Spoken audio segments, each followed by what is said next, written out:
But he's referred the following morning for an urgent mental capacity assessment regarding his capacity to consent for treatment.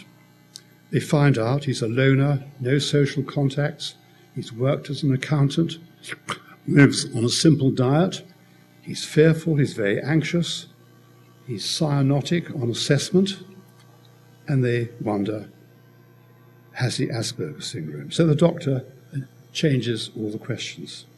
You do not look very well. Answer no. Are you in pain? Answer yes. Do you have problems breathing? Yes. Are you concerned about your breathing? Yes. Would you consider treatment for this? Yes. You need to have intravenous medication? Yes. Would you like to be treated? Yes.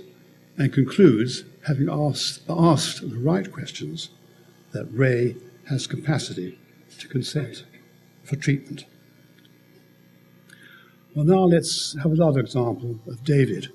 This is an 84-year-old man with failing mobility over the last 5 years, and he's expecting an elective hip surgery. He's a retired academic, he lives alone, he's in regular touch with his family, which means once every 2 years. He has no social contacts. He has very limited contact over the telephone with his carer. So he decides one Saturday morning to take his own life after waking with pain. He leaves a message about his plan on his daughter's answer phone, writes 3 letters and posts them. He runs a hot bath and wastes time, as he put it, on choosing the right knife. Cuts himself and has superficial neck wounds. He's not depressed about this. He's worried that his care worker will find blood in his home. So the family provides a history of long-standing odd behavior, ritualistic behavior, rigidity, and anxiety.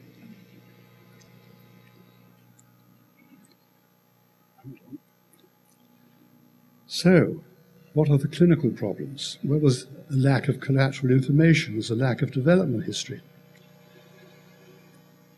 And the problem, how do you diagnose an autistic spectrum condition in the elderly? And what are the consequences of misdiagnosing an autistic spectrum condition for psychosis and affective disorders for the individual and their families? So there's a real problem, the impact of overlooking autism in treatment of serious medical conditions. So are the clinical tools adequate for the elderly population? Some of the elderly, as we've seen from the earlier table, have a higher IQ score. So it's a matter of asking the right questions. But there is a real dilemma of non-verbal communication in the elderly with autistic spectrum conditions. I'm going to add something here of my own. It may be peculiar to the United Kingdom, but in a great number of our care homes, both public and private, a large proportion of the staff are immigrants, and English is not their native language. So one must worry that when they talk to the elderly with communication difficulties, they do not convey the right message in the words they use because their words don't carry the right nuances. But that's maybe a separate problem to England, but it may be the same in Europe. But it's part of this whole problem of how do you deal with elderly people with autism, with problems of non-verbal communication.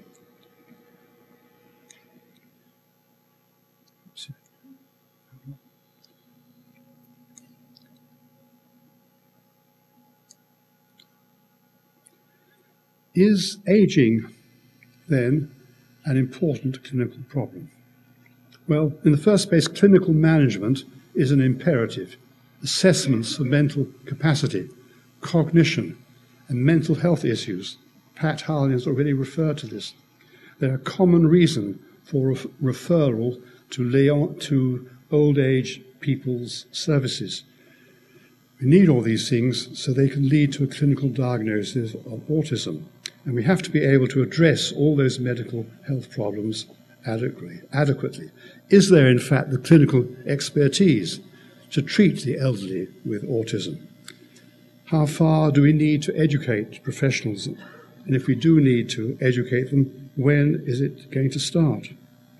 We need to enhance communication with autistic elderly individuals and their families and their carers and their service providers. And what is the service provision for the elderly? And that's something I think that Carol Povey, who's speaking after me, you'll hear much more about that from her. So, is it an important family problem? Of course, speaking of myself, in my 80s with a son aged 54, it's one hell of a problem. And hardly a day passes when I don't think about it and what's going to happen to my son. So the answer is yes, yes, and yes. And no doubt there are families in distress worrying about this day on day. So there is an increase in affective disorders amongst people elderly with autism. There's anxiety, and there's depression, and then there is grieving. And again, Pat Howlin mentioned this problem of bereavement. So there are real worries about the future. And who, I ask, will know my son the best when I'm not here? His family, his sisters. We're very lucky. We have a network of relatives, but there are other people with autism. When they're elderly, may well have none at all.